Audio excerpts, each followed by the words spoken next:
સુરેન્દ્રનગરના 80 foot road પર આવેલા મેદાનની અંદર શાક માર્કેટ ઊભું કરવા મુદ્દે સ્થાનિક લોકોએ વિરોધ કર્યો હતો અને આસપાસ આવેલી સોસાયટીના રહીશો આ મેદાનની અંદર ધાર્મિક અને સામાજિક પ્રસંગ યોજતા હતા। અચાનક શાક માર્કેટ ઊભું કરવાને મુદ્દે મહાપાલિકા વિરુદ્ધ વિરોધ કરવામાં આવી રહ્યો છે, જેમાં બેનરો સાથે સ્થાનિક લોકો મહાપાલિકાની કચેરીએ પહોંચ્યા હતા। કમિશનર દ્વારા રજૂઆત સાંભળવામાં ન આવતા લોકોમાં વધારે રોષ ભરાયો અને તાત્કાલિક મેદાન ખુલ્લું કરવાની માંગ કરવામાં આવી। मैदान खाली नहीं करवामां आवे तो आंदोलन उग्र करवानी पण चीमकी स्थानिकोए उच्चारी छे।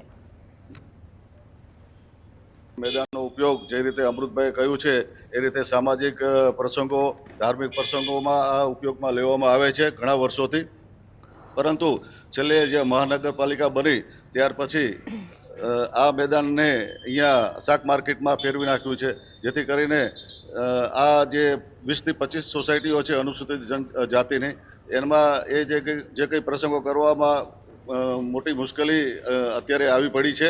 તો આ પ્રસંગે અમે પ્રશાસનને એટલી વિનંતી કરીએ છીએ કે આ જ્યારે સરકાર પણ જે જાહેરાત કરતી હોય છે કે અનુસૂચિત જાતિ માટે અમે કામ કરીએ છીએ, પણ જ્યારે અનુસૂચિત જાતિના લોકો જ્યારે આવી ડિમાન્ડ કરતા હોય છે એમના હક અધિકાર માટેની, ત્યારે પ્રશાસન કેમ ચૂપ છે?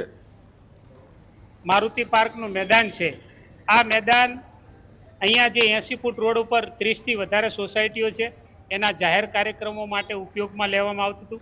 છેલ્લા 40 વર્ષથી આ મેદાનનો સમસ્ત અનુસૂચિત જાતિ સમુદાય જાહેર કાર્યક્રમો માટે ઉપયોગમાં લેતું હતું, પરંતુ જ્યારથી સુરેન્દ્રનગર મહાનગરપાલિકા બની છે ત્યારથી આ મેદાનની અંદર શાક માર્કેટ ખડકી દેવામાં આવ્યું છે, જેના કારણે અનુસૂચિત જાતિ સમુદાયને જાહેર કાર્યક્રમો ક્યાં કરવા એક મોટો જટિલ પ્રશ્ન છે।